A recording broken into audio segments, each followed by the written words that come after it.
Autumn is the classic time of the year to connect with those who've passed on. From the Day of the Dead festival in Mexico to Oban in Japan, or the Celtic holiday of Samhain. In autumn, we have the ability to communicate with those who came before us. As someone of European settler descent, I wasn't always connected to my ancestors until I was. And I found that there's actually a direct link between my herbal practice and my ancestors. I'm Asia Suler of One Willow Apothecaries, and this video is about how ancestral herbalism can deepen your spiritual practice as well as your connection to the plants.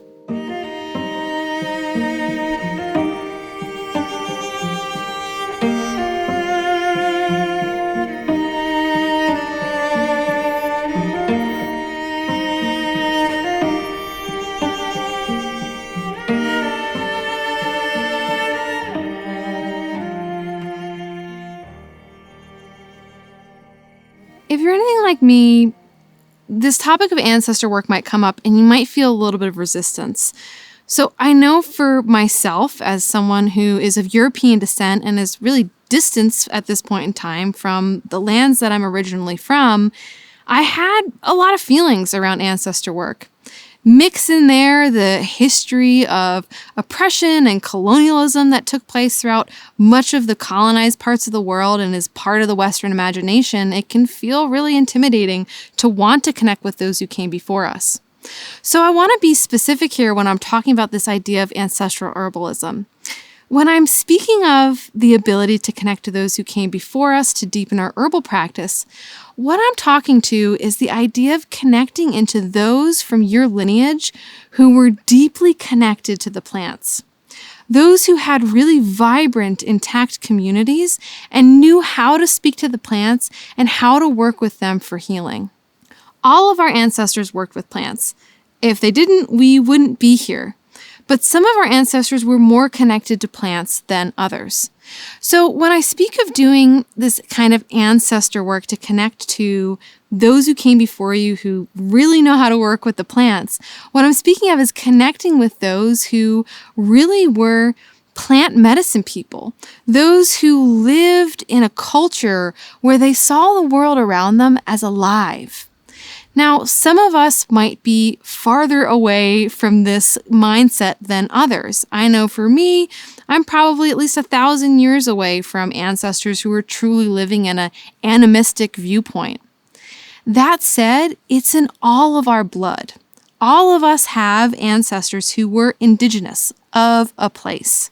And when we learn how to connect to them during this autumn time where the veil is thin, we can actually ask for their help and their guidance to deepen our practice with the plants and our life path in general. When we can connect with our well ancestors, we can receive their blessings, their knowledge, and their wisdom. I highly recommend the book Ancestral Medicine by my friend and mountain neighbor, Daniel Foer, if you want to go deeper into this concept and idea of ancestral work and healing. But for me, it's been a very essential viewpoint to actually start to see ancestors as a way to connect to plants and plants as a way to connect to the ancestors. So I've had the privilege now of being able to visit a couple places in the world that my family are actually from, and I was amazed when I actually got my body on that landscape how much I resonated with those places. And I was also amazed to see that some of the plants that I had an innate connection to were growing there in proliferation and were actually ancient parts of the culture that had lived there for thousands of years. For example, when I went to Ireland and I met the hawthorns that lived there, it was like I understood for the first time why I've always been so deeply drawn to this plant. This plant that is known to be a gatekeeper to the realms of magic and the fairy realm, a heart healer, and a grief assuager. When I met the hawthorns there, something deeply clicked into place inside of me. That said, you don't have to go to your place of origin in order to make these connections. You can do a simple research project to find out what were the important plants of your ancestors, your land-based ancestors. So this could be ceremonial plants, food plants, or medicine plants. And try connecting with these plants this autumn to open a gateway to communicate with your ancestors, the ones who are very well, vibrant in spirit, who knew how to live in harmony with the earth, so that you can start actually bringing this knowledge back into existence now for yourself and the lineages to come. So a couple ideas to incorporate this practice into your rituals this fall. One is to actually make a dish for your ancestors to give as an offering based on what would have been their favorite foods, their ancestral foods. Not only does this connect you to the plants, but it helps you connect to the ancestors through this bridge of the plants. You can also look up and find a flower essence made in that land that perhaps you're from. You might still live in this landscape, or if you're someone like me, you might not. But you can actually find a maker who makes flower essences on that land and have it shipped over to you and connect that way. In general, this time in autumn is such a rich space for exploring our consciousness. This is the classic time of the year in which the veil between the worlds thins.